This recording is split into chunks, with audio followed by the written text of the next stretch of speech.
Mr. Speaker, I have Yes. Mr. Speaker, I rise under Standing Order number 1, Standing Order number 66, as read with Article 152(9) of the Constitution, for your directions. Mr. Speaker, I seek those directions pursuant to your further directions that you have just given. Mr. Speaker, you read Article 152(9) and properly interpreted it.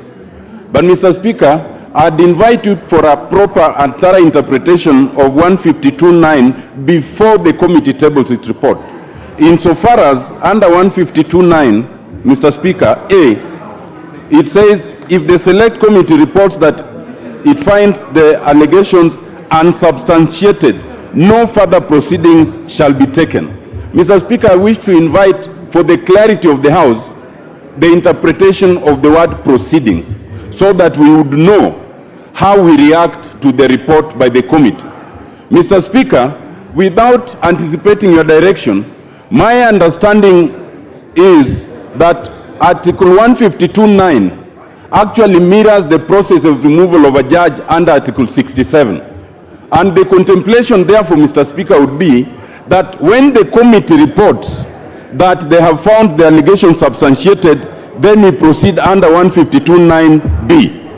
But where they find it unsubstantiated, no further proceedings shall be taken, which means the proceedings contemplated in B, that is affording the Cabinet Secretary to appear before the House and the question of voting, will not be taken.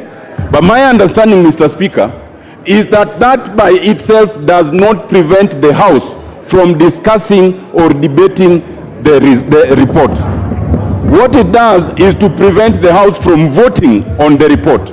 And therefore, Mr. Speaker, I'd urge you to give us a clearer interpretation of the word proceedings, and one that goes with the purposes of the Constitution, one that is permissive, because the House is entitled to debate the finding of the committee, including any improprieties that the committee may be engaged in. Thank you, Mr. Speaker. Order. Honorable Senior Counsel, your reading of the Constitution, your understanding of the Constitution, and your appreciation of the Constitution is in tandem with Mr. Speaker. Good. Thank you. Under Article 152(7), where you should have started, because I know you very well, you are a clever man, but you are reading selectively. It says, if a motion under Clause 6 is supported by at least 1/3 of the members of the National Assembly, which motion was supported by more than 1/3 of the Assembly shall, not may, shall appoint a select committee comprising 11 of its members to investigate the matter, which you did, right? The next level is now the reception of the report, which you have quoted. As it is now, we have not tabled any report. So you are also jumping the gun. Once the tabling of the report is done, then the relevance of your argument comes into play. And then the discretion of the Speaker will be called into place. Right? Thirdly, and for the avoidance of any doubt to all members, including Honorable Raphael Wanjala, Standing order number 1 in our standing orders is not available to any member of this House. Whether it's majority or minority leaders, it's only available to the Speaker. If you read your standing orders properly, and for avoidance of doubt, I wrote these standing orders with the late Honorable Godana. The late Honorable Godana, Julius Sunguli sitting there, and a few others. Standing order number 1 is only available to the Speaker, not to any other member. It is not an escape route to anybody who doesn't grasp their standing orders. So let's leave it there. Honorable Otienda Amolo will get to that matter when we reach it. Order. Clerk, hold an order. That matter is spent. Let's move to the next Order. Order number 3, messages.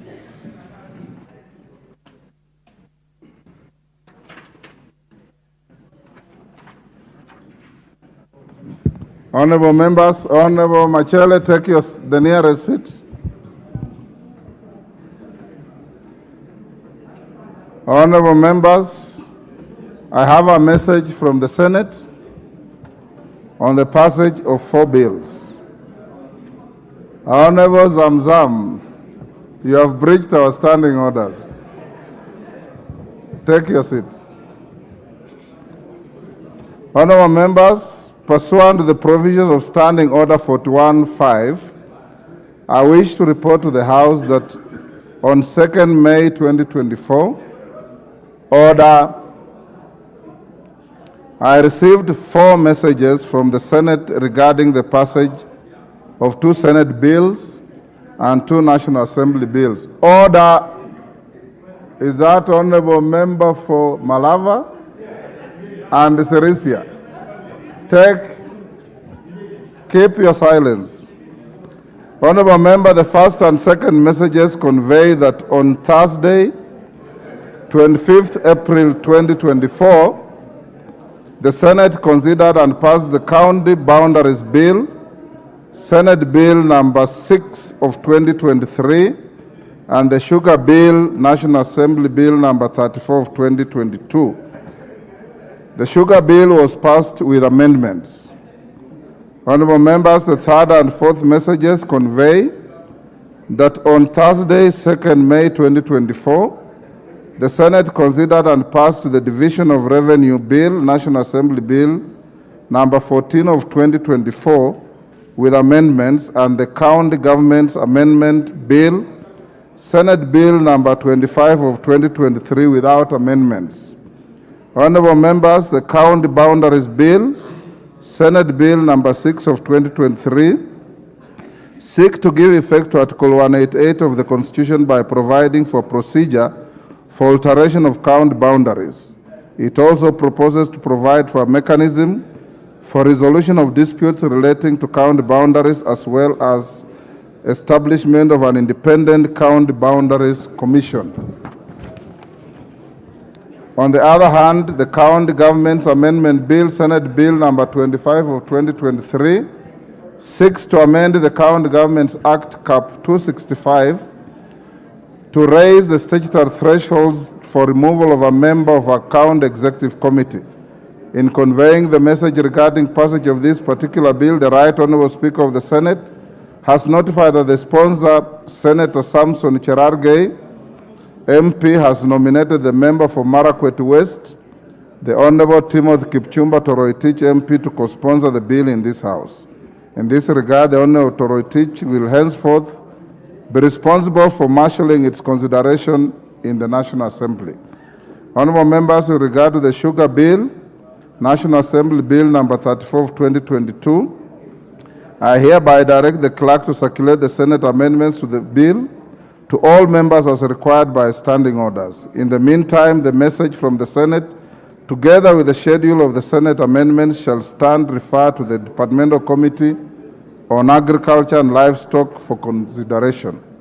Honorable members, in order for the House to commence consideration of the 2 Senate bills, I further direct the clerk to schedule the bills for first reading when the House convenes next for its regular sittings. Thereafter, the 2 bills will stand committed to the Departmental Committee on Justice and Legal Affairs for consideration. I urge the 2 committees to prioritize the respective bills, refer to them, and report to the House as soon as is practicable to enable the House to proceed with the next stage of the bills.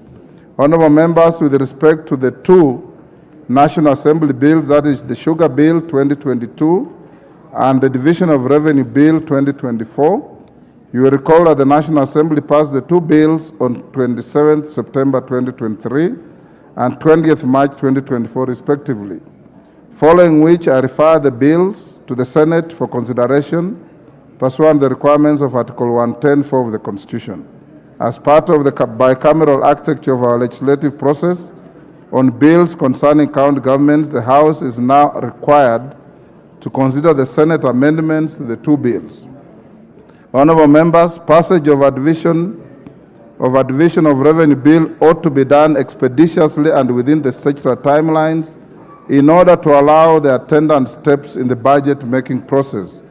In this regard, and in line with the resolution of the House of 14th February 2024 regarding processing of messages received from the Senate during the short and long recesses, through notification number 001 of 2024 dated Monday, 6th May 2024, I refer the Senate amendments to the Division of Revenue Bill 2024 to the Budget and Appropriations Committee as soon as I received it. The committee is expected to have concluded consideration of the Senate amendments and should table its report today to facilitate consideration of the business listed as order number 10 in today's order paper. As I have communicated earlier, this particular business has a statutory timeline and must be dealt with. The House is accordingly guided. Next. Order number 4, petitions. Order number 5, papers.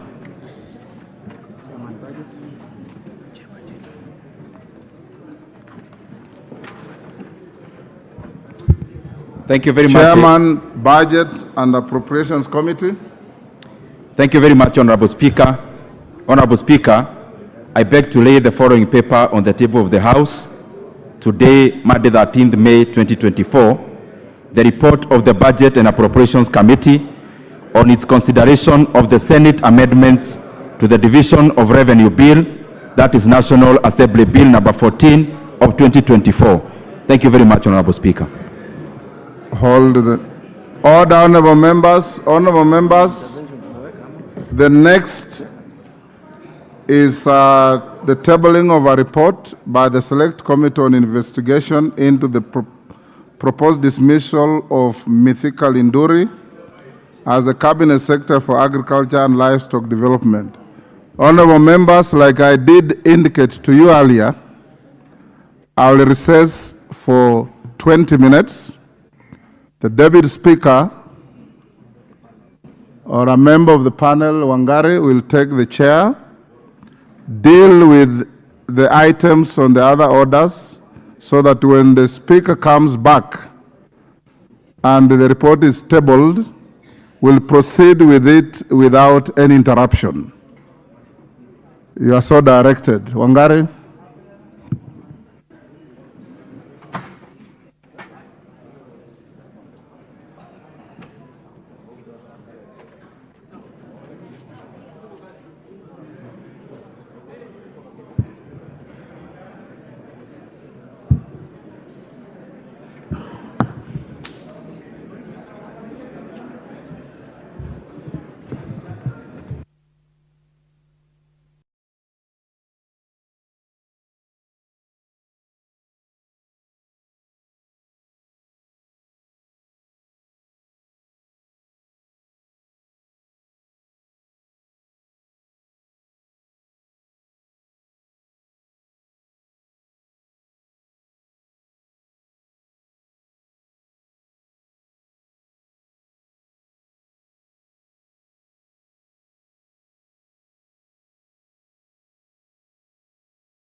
Order.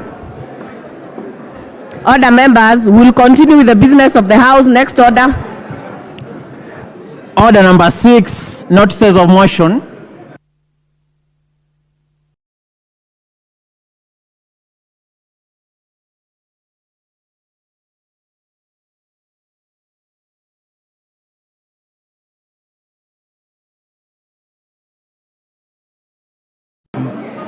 Order number 7, questions and statements. Order number 8, procedural motion, reduction of publication period of a specified bill. Order, members.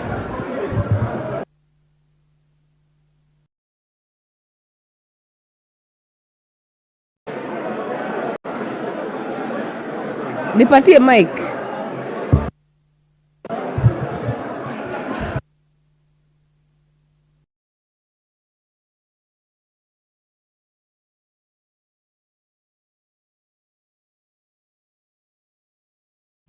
Order. Chairperson, Departmental Committee on Finance. Honorable Kimani Kuria. Honorable Chair, I beg to move that pursuant to the provisions of Standing Order 120, that this House Bring the mic. resolves to reduce the publication period of the Finance Bill, National Assembly Bill 30 of 2024 from 7 to 4 days. Honorable Speaker, the reduction of this publication period is to give enough room for public participation so that we can have a robust conversation about this Finance Bill of 2024, and most importantly, to avert a possible special sitting for this Friday, because if you don't make the decision now, then we might have to reconvene a special sitting on Friday. Honorable Mogaka, take your seat. Honorable Joash, take your seat. Honorable Robbie, take your seat. Member for Sirisia, take your seat. Honorable Clive, take your seat. Honorable Sunkuli, break the Kamukunji. Honorable members, we cannot even hear the mover. Kindly let us be orderly. Member for Molo, can you move again? Thank you, Honorable Speaker. Honorable Speaker, I beg to move the following procedural motion that pursuant to provisions of Standing Order 120, that this House resolves to reduce the publication period for the Finance Bill, National Assembly Bill number 30 of 2024 from 7 to 4 days. Honorable Speaker, the essence of this provision of reducing the publication period from 7 to 4 days is to give enough room for public participation. There are a lot of measures that the Finance Bill of 2024 has proposed, and it's very important that we give a robust time, to give sufficient time for Kenyans to participate in bringing us their views, and that's why we propose this reduction in the publication period. Because in addition, Honorable Speaker, the import of this is also we may have to have a special sitting on Friday if we don't reduce this publication period, and we don't really need to do that. In that, Honorable Speaker, I beg to request Honorable Dr. Wilberforce Oudo, the MP for Funyula, to second. Order. Order, members. Procedural motion. Member for Sirisia, you're being disorderly. Take your seat. Honorable Makilap, take your seat. So that you can hear Honorable Oudo. Second the motion. Honorable Oudo. Thank you, Honorable Speaker. I stand to second the procedural motion, specifically the procedural motion to reduce the publication period. We have always had a challenge in this country, Honorable Speaker, that such an important bill like the Finance Bill is never given adequate time to be subjected to public participation. On the account that they are seeking to reduction of the publication period so that they give adequate time for public participation, Honorable Speaker, on that account I support. But as I support, Honorable Speaker, I want to urge the committee and I want to urge the members who will sit in the committee that public participation, Honorable Speaker, should not be an exercise in futility, should not be an exercise in vanity, but the comments, the views of the people of Kenya must be taken into account when preparing the final report. Honorable Speaker, if that doesn't happen, then the process of public participation is going to become a farce. With those few remarks, Honorable Speaker, I support the reduction of the publication period.